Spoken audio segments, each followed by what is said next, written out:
हरिः ॐ गणानान्त्वा गणपतिग्गुं हवामहे प्रियाणान्त्वा प्रियपतिग्गुं हवामहे निधीनान्त्वा निधिपतिग्गुं हवामहे वशो मम आहमजानि गर्भधाम त्वमजासि गर्भधाम गायत्री त्रिष्टुप् जगत्यानुष्टुप् पङ्क्त्या सह बृहत्युष्णिहा ककुबुशूचिभिः सम्यन्तुत्वा द्विपदाजाश्चतुक्पदास्त्रिपदाजाश्च खट्पदाः विछन्दाजाश्च षच्छन्दाः सूचिभिः सम्यन्तुत्वा सहस्तोमाः सह छन्दस आवृतः सह प्रमारेखयः सप्तदैव्याः पूर्वेखां पन्था मनोदृश्यधीरा अन्वालेभिरे रथ्यो नरस्मिन्न जज्जाग्रतो दूरमुदैति दैवन् तदुषुप्तस्य तथैवैति दूरङ्गमं ज्योतिखां ज्योतिरे कन्तन्मे मनः शिवसङ्कल्पमस्तु जेन कर्माण्यपसो मनीखिणो यज्ञे कृणवन्ति विदथे क्षुधीराः जदपूर्वं जक्षमन्तः प्रजानां तन्मे मनः शिवसङ्कल्पमस्तु यत्प्रज्ञानमुत चेतो धृतिश्च ज्योतिरन्तरामृतं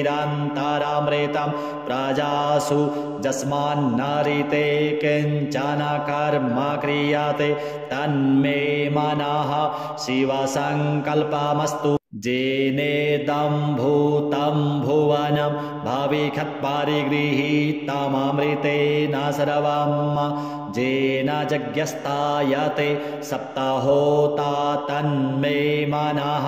शिवसङ्कल्पमस्तु यस्मिन् ऋचः सामजजुङ्गुंखि यस्मिन् प्रतिष्ठिता रथना भाविवाराः यस्मिंश्चित्तगुं सर्वमोतं प्रजानां तन्मे मनः शिवसङ्कल्पमस्तु सुखारथिरस्वानिव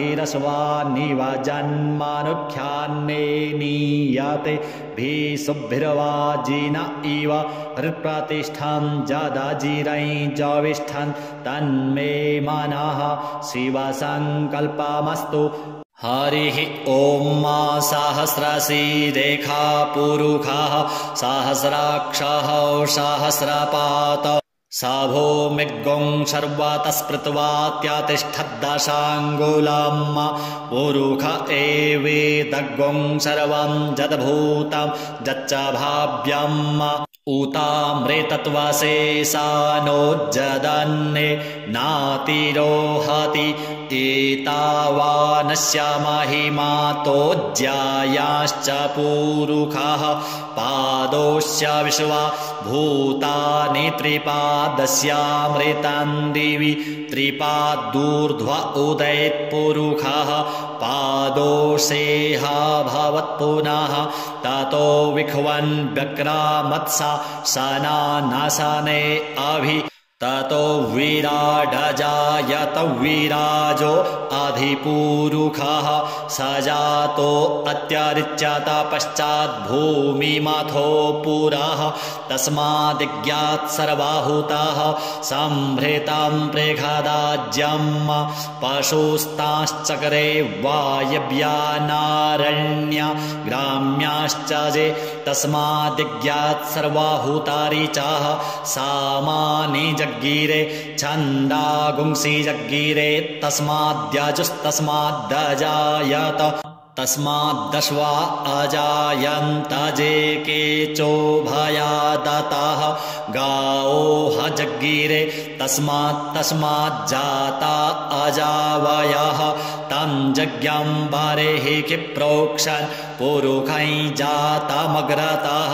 तेन देवा अयजन्त साध्या रेखायश्च जे जत्पुरुखं व्यदधुः कतिधा व्यकल्पयन्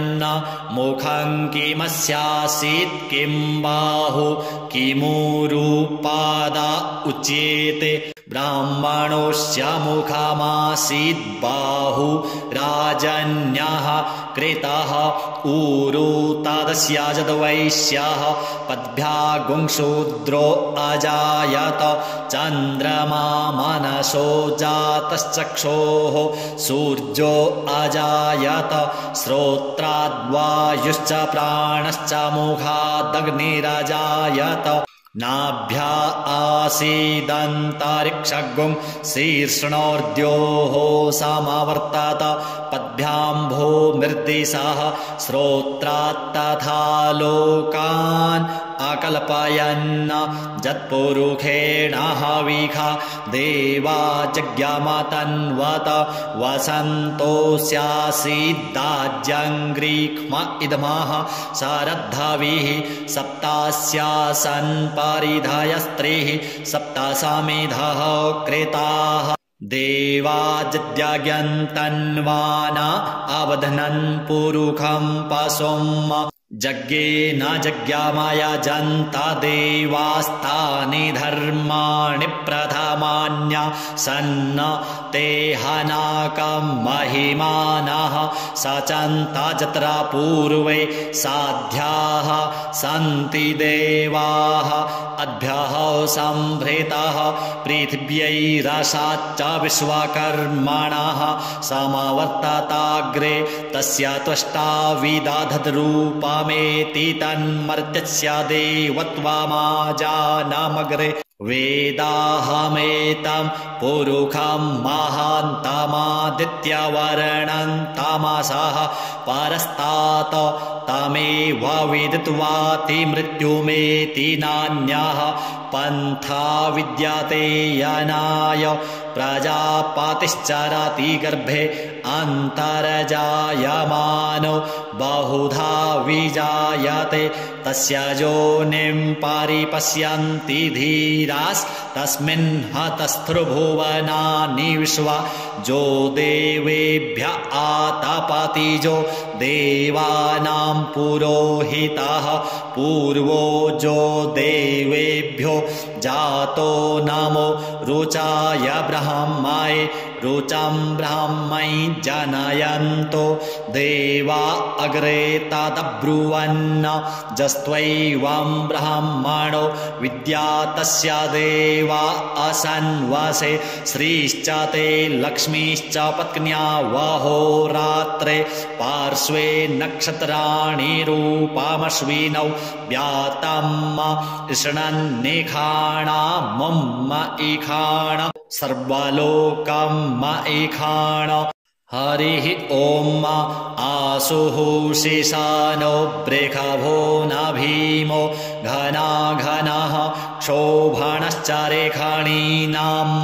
सङ्क्रन्दनो निमिष एकवीरः शतगुंसेन अजयत्साकमिन्द्रः सङ्क्रन्दनेन निमिषेण जिष्णुना जुत्कारेण दुश्चवनेन धृष्णुना तदिन्द्रेण जायत तत्साधुवं जुधो नर इखुहस्तेन विष्णा स इखुहस्तैः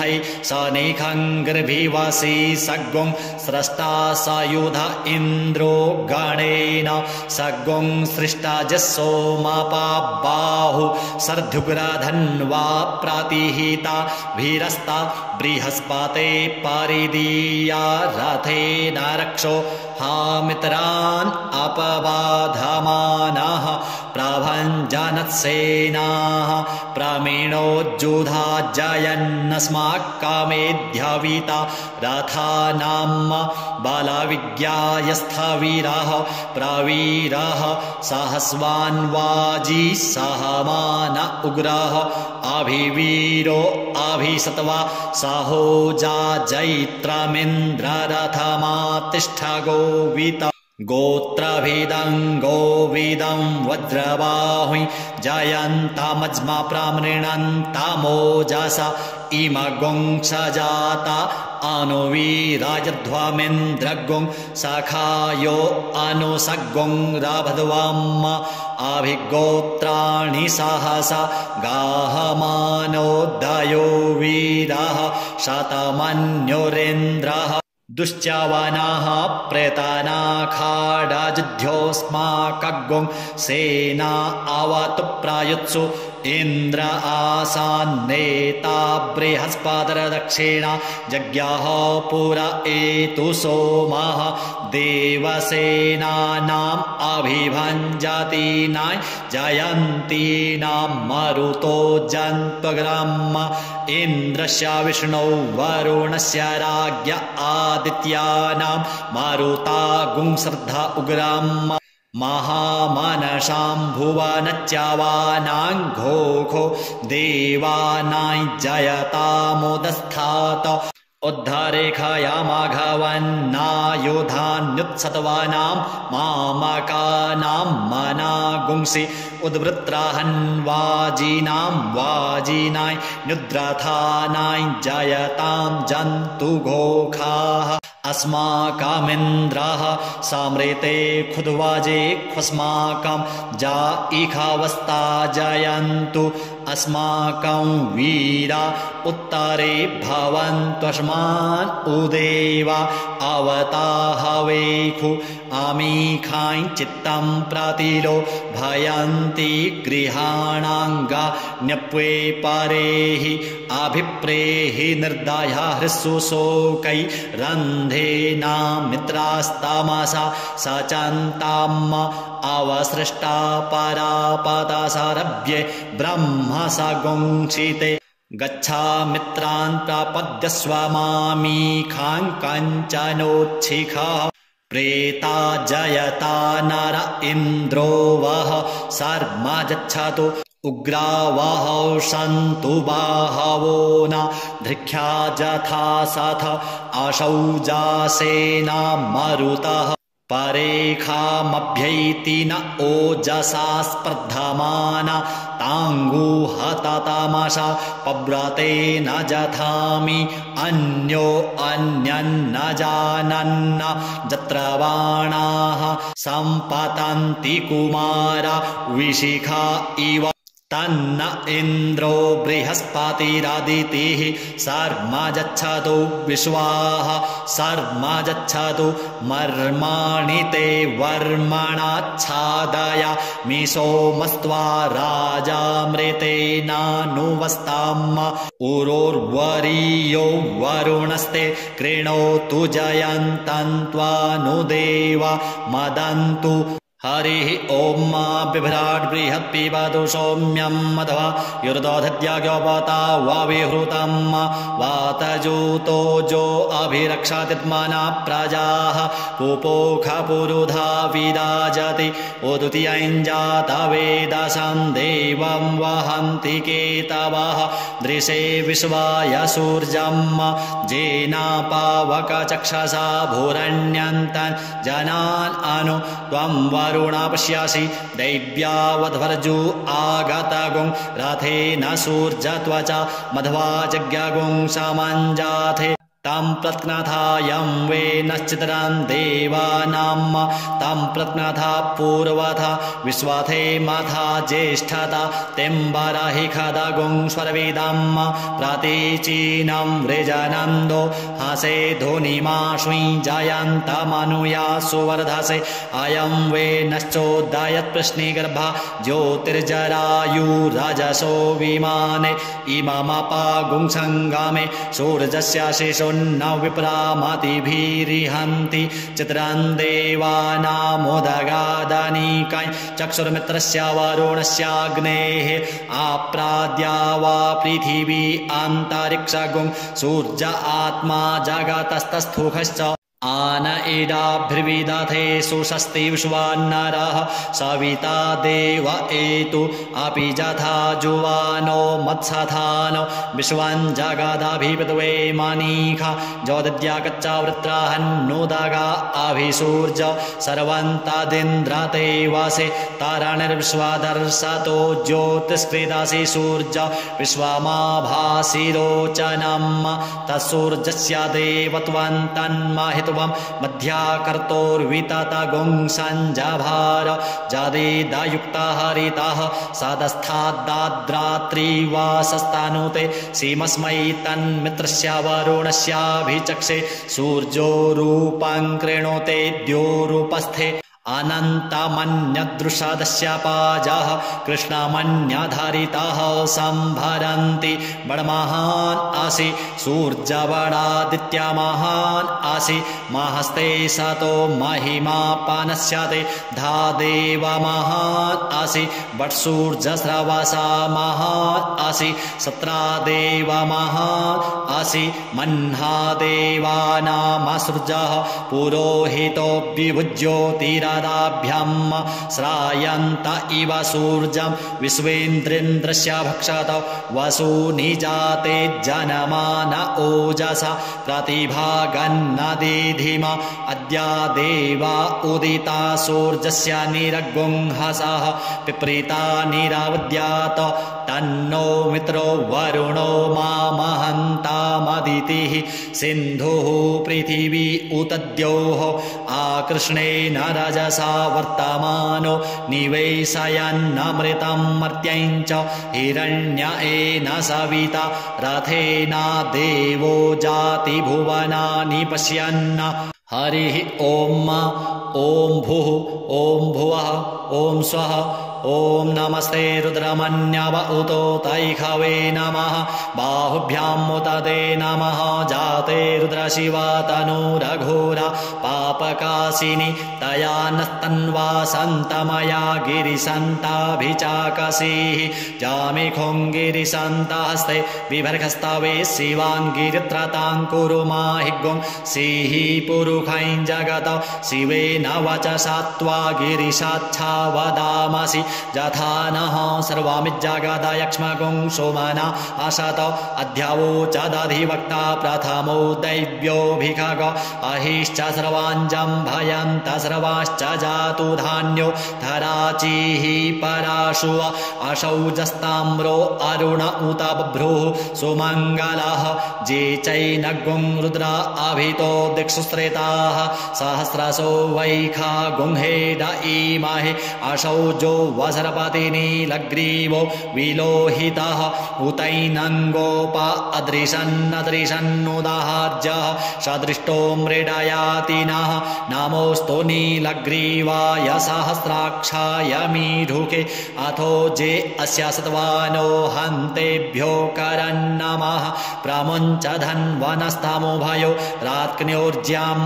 जाश्च ते हस्त इखवः पराता भगवो वप विज्यन्धनुः कपर्दिनो विशल्यो बाणवान् उत अनेशन्नस्य जा इखव आभुरस्य निखङ्गधिः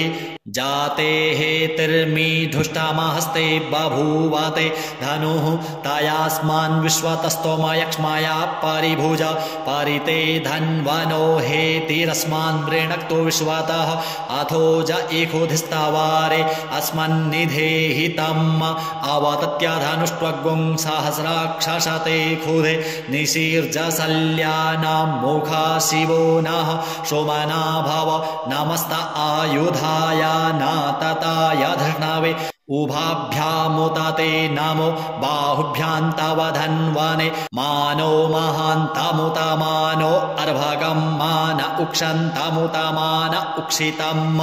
मानो वधेः पितरं मोतमातरं मानः प्रियास्तन्वोर्द्ररीरिखः मानस्तोके तनये मान आयुखि मानो गोखुमानो अश्वेखुरीरिखः मानो वीरान्नुद्रभामिनो वाधिरेह विक्वन्तः सदामित्वा हवामहे नमो हिरण्यवाहवे सेनान्ये दिशाञ्च पतये नमो नमो वृक्षेभ्यो हरिकेशेभ्यः पशूनां पतये नमो नमः सस्पेञ्जराय द्विखीमते पथीनां पतये नमो नमो हरिकेशायोपवीतिने पुष्टानां पतये नमो नमो बब्लूषाय व्याधिने नानां पतये नमो नमो भवस्य हेत्यै जगतां पतये नमो नमो रुद्राय तथा इने क्षेत्राणां पतये नमो नमः सूताय हन्त्यै वनानां पतये नमो नमो रोहिताय स्थपतये वृक्षाणां पतये नमो नमो भुवन्तये वारिवस्त्रिता यौखधीनां पतये नमो नमो मन्त्रिणे वाणिजाय कक्षाणां पतये नमो नम उच्चैर्घोखाय क्रन्दयते पत्तीनां पतये नमो नमः कृष्णाय तया धावते सत्त्वानां पतये नमो नमः सहमानाय निव्याधिन आव्याधिनीनां पतये नमो नमो निखङ्गिणे ककुभायस्ते नानां पतये नमो नमो निचेरवे परिचरायारण्यानां पतये नमो नमो वञ्चते परिवञ्चते स्थायूनां पतये नमो नमो निखङ्गिण इखुधिमते तस्कराणां पतये नमो नमः स्त्रिकायुभ्यो जिघागुंसद्भ्यो मुष्णातां पतये नमो नमो श्रीमद्भ्यो नक्तञ्चरद्भ्यो विकृन्तानां पतये नमः नम उष्णीखिणे गिरिचराय कुलुञ्चानां पतये नमो नम इखुमद्भ्यो धन्वाइभ्यश्च वो नमो नम आतन्वानेभ्यः प्रतिदधानेभ्यश्च वो नमो नम आयच्छद्भ्यो षद्भ्यश्च वो नमो नमो विसृजद्भ्यो विदध्यद्भ्यश्च वो नमो नमः स्वपतिभ्यो जाग्रद्भ्यश्च वो नमो नमः शयानेभ्य आसीनेभ्यश्च वो नमो नमस्तिष्ठद्भ्यो धावद्भ्यश्च वो नमो नमः सभाभ्यः सभापतिभ्यश्च वो नमो नमो स्वेभ्यो स्वपतिभ्यश्च वो नमो नम आव्याधिनीभ्यो विविधन्तिभ्यश्च वो नमो नम उगणाभ्यस्त्रिगुं हतिभ्यश्च वो नमो नमो गणेभ्यो गणपतिभ्यश्च वो नमो नमो व्रातेभ्यो व्रातपतिभ्यश्च वो नमो नमो ग्रीसेभ्यो ग्रीसपतिभ्यश्च वो नमो नमो विरूपेभ्यो विश्वरूपेभ्यश्च वो नमो नमः सेनाभ्यः सेनानीभ्यश्च वो नमो नमो रथेभ्यो अरथेभ्यश्च वो नमो नमः क्षत्रिभ्यः संग्रहेत्रिभ्यश्च वो नमो नमो महद्भ्यो अर्भकेभ्यश्च वो नमः नमस्तक्षभ्यो रथकारेभ्यश्च वो नमो नमः कुलालेभ्यः कर्मारेभ्यश्च वो नमो नमो निखादेभ्यः पुञ्जिष्ठेभ्यश्च वो नमो नमः स्वनिभ्यो मृगायुभ्यश्च वो नमो नमः स्वभ्यः स्वपतिभ्यश्च वो नमो नमो भवाय च रुद्राय च नमः सर्वाय च पशुपतये च नमो नीलग्रीवाय च शितिकण्ठाय च नमः कपर्दिने च विप्तकेशाय च नमः सहस्राक्षाय च शतधन्वने च नमो गिरिशयाय च श्रीविष्टाय च नमो मीढुष्टमाय चेखुमते च नमो ह्रस्वाय च वामनाय च नमो बृहते च वरखीयसे च नमो वृद्धाय च सवृधे च नमो ज्ञाय च प्रथमाय च नम आसवे चाजिराय च नमः शीघ्राय च शीभ्याय च नम ऊर्म्याय च वश्वन्याय च नमो नादेयाय च द्वीप्याय च नमो ज्येष्ठाय च कनिष्ठाय च नमः पूर्वजाय च परजाय च नमो मध्यमाय च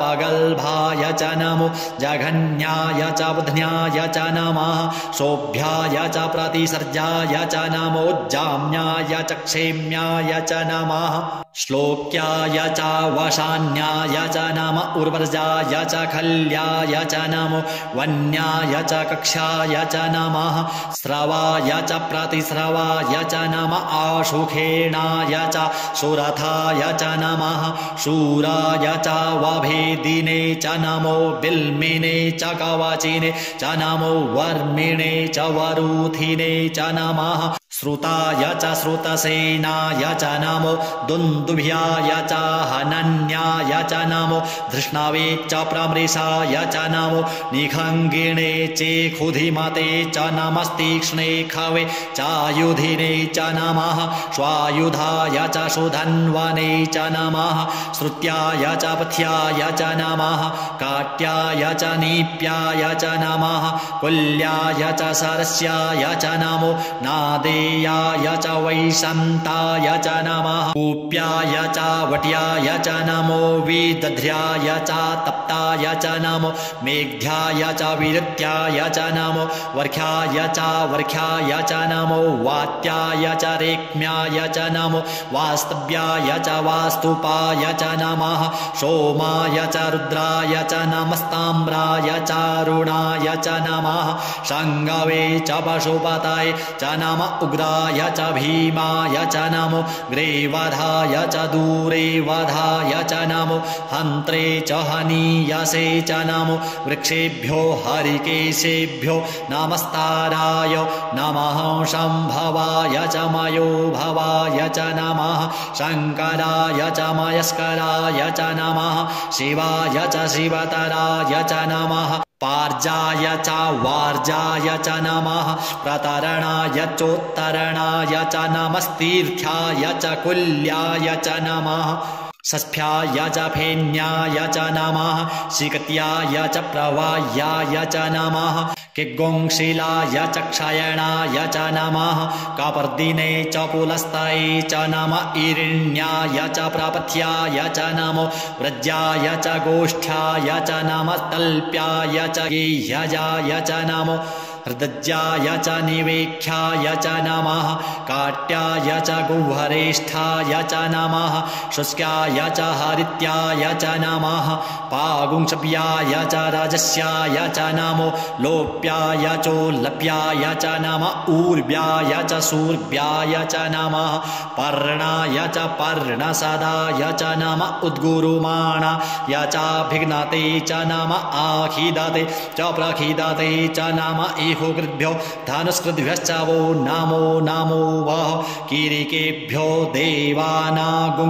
हृदयेभ्यो नमो विचिन्वत्केभ्यो नमो विक्षिणत्केभ्यो नम आनिर्हतेभ्यः द्रापे अन्धसस्पते दरिद्रनीललोहित आसां प्रजानां मेघां पशूनां माभेर्मा रोङ्मोचनः किञ्चन ममत इमा रुद्राय तवसे कपर्दिने क्षयद्वीराय प्रभरा महेमतिः जथा समसद्विपदे चतुष्पदे विश्वन्पुष्टङ्ग्रामे अस्मिन्ननातुरम्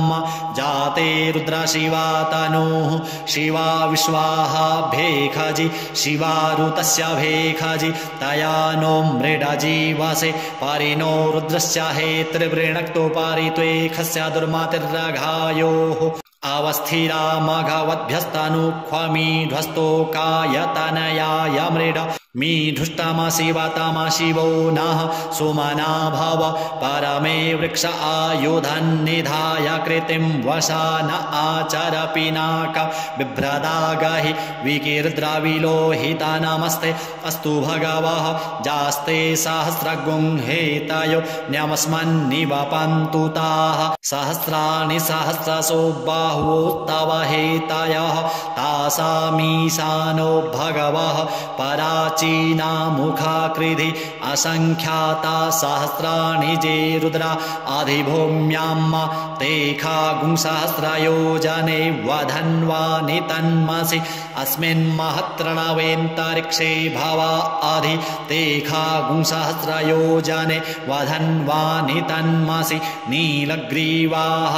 सितिकण्ठादिवगुं रुद्रा उपस्त्रिताः तेखागुं सहस्रयोजने वधन् वधन्वानि तन्मासि नीलग्रीवाः सितिकण्ठाः शर्वा अधः क्षमाचराः ते खागुंसहस्रयोजने वधन्वानि तन्मासि जे वृक्षे खुशस्पिञ्जरा नीलग्रीवा विलोहिताः ते खागुंसहस्रयोजने वधन्वानि तन्मासि जे भूतानामधिपतयो विशिखासहो कपर्दिनाः ते खागुंसहस्रयोजने वधन्वानि तन्मासि जे पथां पथि रक्षाय ऐलवृदा आयुर्जुधाः ते खागुंसहस्रयोजने वधन्वानि तन्मासि जे तीर्थानि प्रचरन्ति श्रीगाहस्तानि खङ्गिणः ते खागुंसहस्रयोजने वधन्वानि तन्मासि जेन्नेखु विविधन्ति पात्रेखु पिबतो जनान्न ते खागुंसहस्रयोजने वधन्वानि तन्मासि ज एतावन्तश्च भूयागुंसश्च दिशो रुद्रावितस्थिरे ते खागुंसहस्रयोजने वधन्वानि तन्मासि नमोऽस्तु रुद्रेभ्यो जे दिविजेखां वरेखामिखावाः तेभ्यो दश प्राचीर्दश दक्षिणा दश प्रातीचीर्दशोद्विचीर्दशोर्ध्वाः तेभ्यो नमो अस्तु ते नो वन्तु ते नो मृडयन्तु ते जन्दिखमो जश्च नो द्वेष्टितमेखाञ्जम्भे दद्मः नमोऽस्तु रुद्रेभ्यो जेऽन्तरिक्षे जेखां वात इखावाः तेभ्यो दश प्राचीर्दश दक्षिणा दश प्रातीचीर्दशोद्विचीर्दशोर्ध्वाः तेभ्यो नमो अस्तु ते नो वन्तु ते नो मृडयन्तु ते जन्दिखमो जश्च नो द्वेष्टितमेखाञ्जम्भे दद्मः नमोऽस्तु रुद्रेभ्यो जे पृथिव्यां जेखामन्नमिखावाः तेभ्यो दश प्राचीर्दश दक्षिणा दश प्रातीचीर्दशोद्विचीर्दशोर्ध्वाः तेभ्यो नमो अस्तु ते नो वन्तु ते नो मृडयन्तु ते जन्दिखमो जश्च नो द्वेष्टितमेखाञ्जम्भे दद्मः ॐ स्वः ॐ भुवः ॐ भुः हरिः ॐ मावय गुंसोमव्रते तव मनस्तनूखो बिभ्रतः प्रजावन्तः सचेमहि एखते रुद्रभागः सहस्रसाम्बिकया तञ्जुषस्व स्वाहैखते रुद्रभाग आखुस्ते पशुः अवरुद्रमदिमज्जवदेवं त्र्यम्बकम् जथानो वत्स्यसस्करद्यधानः श्रेयसस्करद्यधानो व्यवसाययात भेखजमसि भेखजङ्गविश्वाय पुरुखाय भेखजम् सुखं मेखाय मेख्ये त्र्यम्बकं जजामहे सुगन्धिं पुष्टिवर्धनम् उर्वारुकमिव बन्धनान् मृत्योर्मुक्षीयमामृतात् त्र्यम्बकं जजामहे सुगन्धिं पतिवेदनम् उर्वारुकमिव बन्धनादितो मुक्षीयमामुतः एतत्ते रुद्रा वसन्तेन परो मूजवतोतिः अवतत धन्वा पिनाकावशः कृत्तिवासा अहिगुंसन्नः शिवोतिः त्र्यायुखं जमदग्नेः कश्यपस्य त्र्यायुखं जद्देवे खुत्र्यायुखं तन्नो अस्तु त्र्यायुखं शिवो नामासि स्वधितिस्ते पिता नमस्ते अस्तु माहि गुंसीः निवर्तयाम्याजुखेन्नाद्याय प्रजननाय रायस्पोखाय सुप्रजास्त्वाय सुवीर्याय हरिः ॐ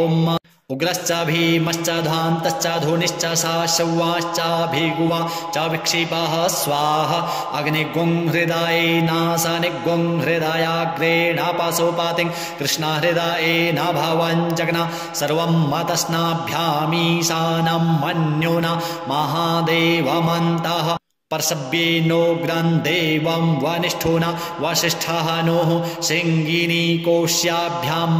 उग्रं लोहितेन मित्रगुंसौ व्रत्येन रुद्रं दौर्वृत्येनेन्द्रं प्रक्रीडेन मरुतो बलेन साध्यान् प्रमुदा भावस्य कण्ठग्वं रुद्रस्यान्तः पार्श्व्यं महादेवस्य चकृच्छर्वस्य वानिष्ठुः पशुपतेः पुरीतत लोमभ्यः स्वाहा लोमभ्यः स्वाहा त्वचे स्वाहा त्वचे स्वाहा लोहिताय स्वाहा लोहिताय स्वाहा मेदोभ्यः स्वाहा मेदोभ्यः स्वाहा मागुंसेभ्यः स्वाहा मागुंसेभ्यः स्वाहा स्नावभ्यः स्वाहा स्नावभ्यः स्वाहा स्तभ्यः स्वाहा स्तभ्यः स्वाहा मजभ्यः स्वाहा मजभ्यः स्वाहा रेतसे स्वाहा पायवे स्वाहा आयासाय स्वाहा प्रायासाय स्वाहा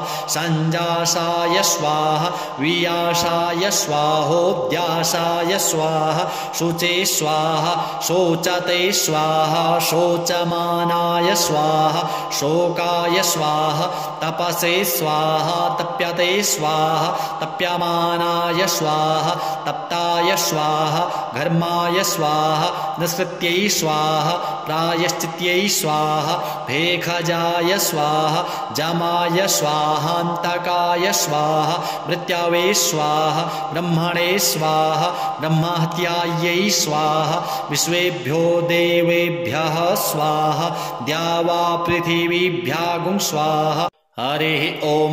वाजश्च मे प्रसवश्च मे प्रयतिश्च मे प्रसितिश्च मे धीतिश्च मे क्रतुश्च मे स्वरश्च मे श्लोकश्च मे श्रवश्च मे श्रुतिश्च मे ज्योतिश्च मे सच्च मे यज्ञेन कल्पन्तं प्राणश्च मे पानश्च मे व्यानश्च मे शुश्च मे चित्तं च म आधीतं च मे वाक् च मे मनश्च मे चक्षुश्च मे श्रोत्रं च मे दक्षश्च मे बलं च मे यज्ञेन कल्पन्तं ओजश्च मे सहश्च म आत्मा च मे तनुश्च मे शर्म च मे वर्म च मे ङानि च मे स्थीनि च मे परुङ्गुंहि च मे शरीराणि च म आयुश्च मे जरा च मे यज्ञेन कल्पन्तं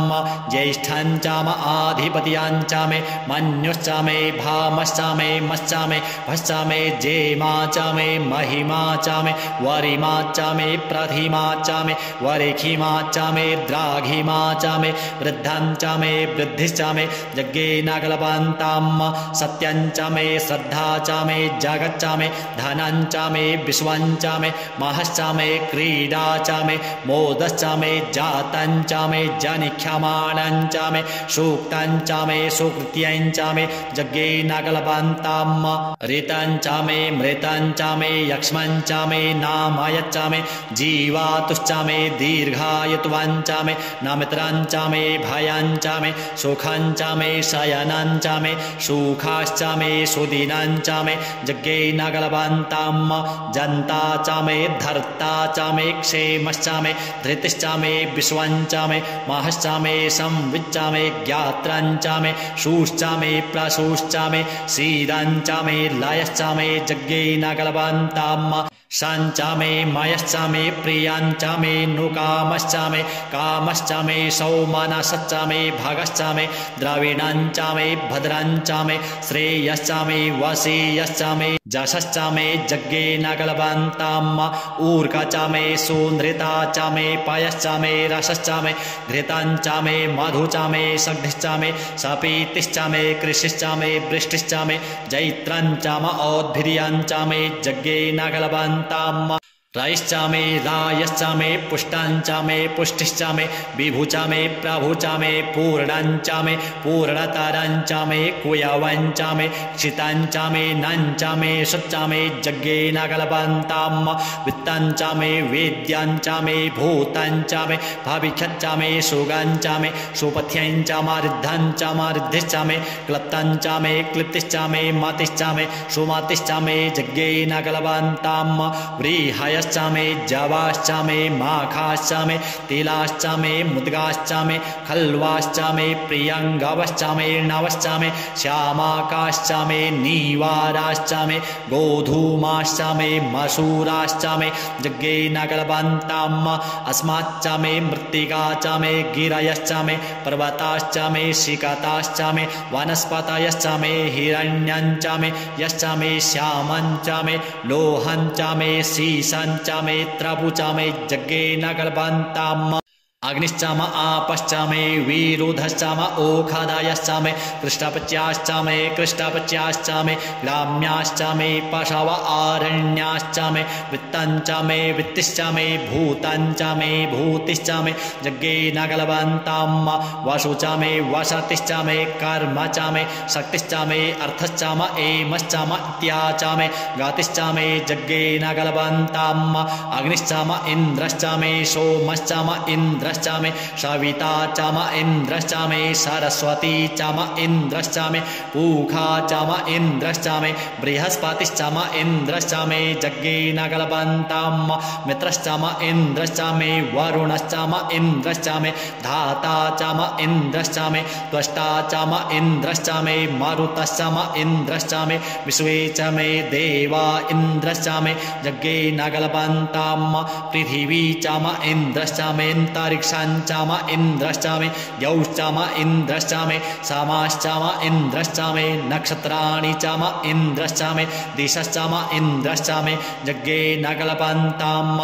अग्गुंसुश्चामे रश्मिश्चामे दाभ्यश्चामे धीपतिश्चाम उपागुंसुश्चामे अन्तर्जामश्चाम ऐन्द्रवायवश्चामे मैत्रा वरुणश्चाम आश्विनश्चामे प्रतिप्रस्थानश्चामे शुक्रश्चामे मन्थी चामे जज्ञेन कल्पन्ताम् आग्रयणश्चामे वैश्वदेवश्चामे ध्रुवश्चामे वैश्वानरश्चाम ऐन्द्राग्नश्चामे महावैश्वदेवश्चामे मरुत्वतीयाश्चामे निष्केवल्यश्चामे सावित्रश्चामे सारस्वतश्चामे पात्नीवतश्चामे हारियोजनश्चामे जज्ञेन कल्पन्ताम् सृचश्चामे चमसाश्चामे वायव्यानि चामे द्रोणकलशश्चामे ग्रावाणश्चामे धिखवाणे चामे पूतभृच्चाम आधवनीयश्चामे वेदिश्चामे बराहिश्चामे बभृतश्चामे स्वगाकारश्चामे जज्ञेन कल्पन्ताम् अग्निश्चामे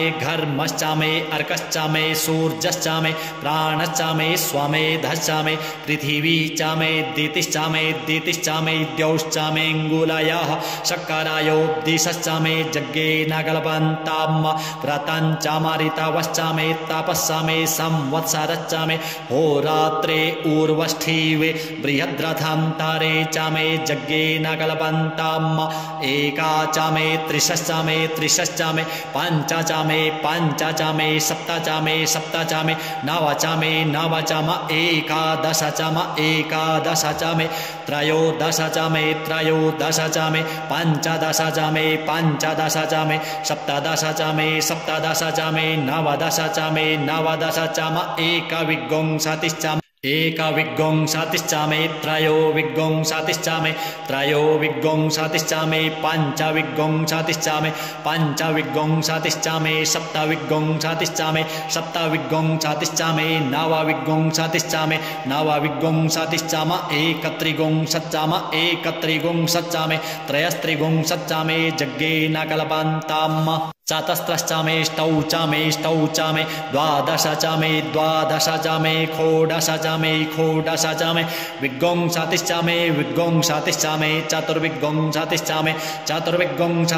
अष्टाविंशतिश्चामे द्वात्रिंशच्चामे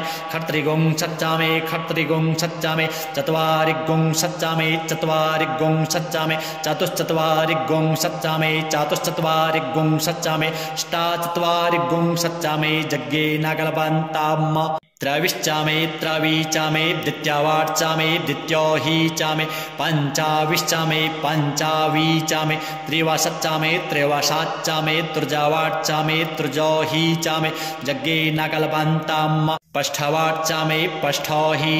उक्षाचामे वशाच्चामरिखाभश्चामे वेहच्चामे नड्वाश्चामे धेनुश्चामे जज्ञेन कल्पन्ताम् वाजाय स्वाहा प्रसवाय स्वाहा बीजाय स्वाहा स्वाहा क्रतवे स्वाहा वशवे स्वाहा हर्पताय स्वाहा नेन्मुग्धाय स्वाहा मुग्धाय वैनगुंसिनाय स्वाहा विनगुंसिन आन्त्यायनाय स्वाहान्त्याय भौवनाय स्वाहा भुवनस्य पतये स्वाहा धिपतये स्वाहा प्रजापतये स्वाहा इयन्तेरान्मित्राय जन्तासि जमन ऊर्जयित्वा वृष्ट्ययित्वा प्रजानां त्वाधिपत्याय आयुर्जज्ञे न कल्पतां प्राणो जज्ञे न कल्पतां चक्षुर्जज्ञे न कल्पतां गुंश्रोत्रं जज्ञे न कल्पतां वाग्जज्ञे न कल्पतां मनो जज्ञे न कल्पतां आत्मा जज्ञे न कल्पतां ब्रह्मा जज्ञे न कल्पतां ज्योतिर्जज्ञे न कल्पतां गुंसर्जज्ञे न कल्पतां पृष्ठं जज्ञे न कल्पतां जज्ञो जज्ञे न कल्पतां स्तौमश्च जाजुश्च ऋक्चाशाम च बृहच्च रथान्तरञ्च स्वर्देवा अगन्मामृत अभूम प्रजापतेः प्रजा अभूम वेट् स्वाहा हरिः ॐ मारीचं वाचं प्रपद्ये मनोजजुः प्रपद्ये सामप्राणं प्रपद्ये चक्षुः श्रोत्रं प्रपद्ये वागोजः सहौजो मयि प्राणापानौ जन्मे छिद्रं चक्षुः हृदयस्य मनसो वाति तृणं बृहस्पतिर्मे तद्दधातु शन्नो भवतु भुवनस्य जस्पतिः भूर्भुवः स्वः तत्सवितुर्वरेण्यं भर्गो देवस्य धीमहि धियो यो नः प्रचोदयात् कयानश्चित्र अभुवदूती सदा वृधः सखा कया सचिष्ठया वृता कस्त्वा सत्यो मदानामग्गुंहिष्ठो मत्सदन्धसः दृढाचिदारुजे वसु अभिखुणः सखीना मविता जरित्रिणाम् शतं भवाश्यूतिभिः कया त्वन्न ऊत्याभिप्रमन्दसे वृखन्न कया स्तोत्रिभ्य आभर इन्द्रो विश्वस्य राजति शन्नो अस्तु द्विपदे शञ्चतुर्पदे शन्नो मित्रः शं वरुणः शन्नो भवत्वर्जमा शन्न इन्द्रो बृहस्पतिः शन्नो विष्णुरुक्रमः शन्नो वातः पवतागुं शन्नस्तपतु सूर्यः शन्न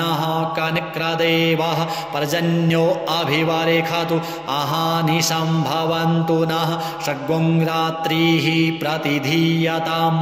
सन्न इन्द्राग्नि भवतामवोभिः सन्न इन्द्रा वरुणारातहव्य सन्न इन्द्रा पूखणा वाजशातौ शमिन्द्रा सोमा शोभिताय संजोः सन्नो देवीरभिष्टय आपो भवन्तु पीता संजोरभिस्त्रवन्तु नः श्योना पृथिवीनो भवानृक्षरा निवेशनि दच्छानः शर्मसप्रथाः आपो हिष्ठामयो भुवस्तान ऊर्जे दधातन महेरणाय चक्षसे जो वः शिवतमो रसस्तस्य भाजयते हनः उशतीरिव मातरः तस्मा अरङ्गमामवो चक्षसयाय जन्वथ आपो जनयथा च नः द्योः शान्तिरन्तरिक्षगुं शान्तिः पृथिवी शान्तिरापः शान्तिरोषधयः शान्तिः वनस्पतयः शान्तिर्विश्वे देवाः शान्तिर्ब्रह्म शान्तिः सर्वगुं शान्तिः शान्तिरेव शान्तिः सामा शान्तिरेधि धृते दृग्गुं हमा मित्रस्य मा चक्षुः सर्वाणि भूतानि समीक्षन्ताम्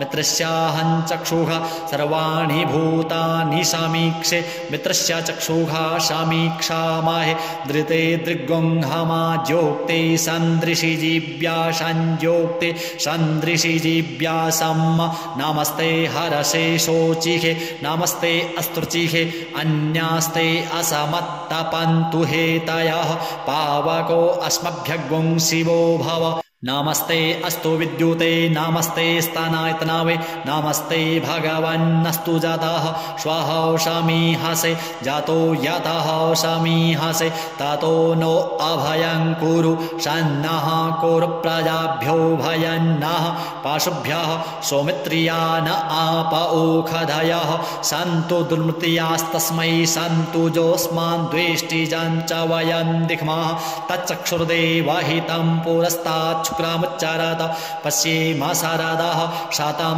जीवेमाशारादाः शातागुं शृणुयामाशारादाः शातां पब्रवामाशारादाः शातामदीनाः स्यामाशारादाः शातां भूयश्च शारादाः शातात हरिः ॐ मा स्वस्ति न इन्द्रो वृधस्रवाः स्वस्ति नः पूषा विश्ववेदाः स्वस्ति नस्तार्क्ष्यो अरिष्टनेमिः स्वस्ति नो बृहस्पतिर्दधातु ॐ पायः पृथिव्यां पाय ओषधीषु पायो दिव्यान्तरिक्षे पायोधाः पायस्वतीः प्रदिशः सन्तु मह्यम् ॐ विष्णोरराटमाशे विष्णोः स्नप्त्रयस्थो विष्णोः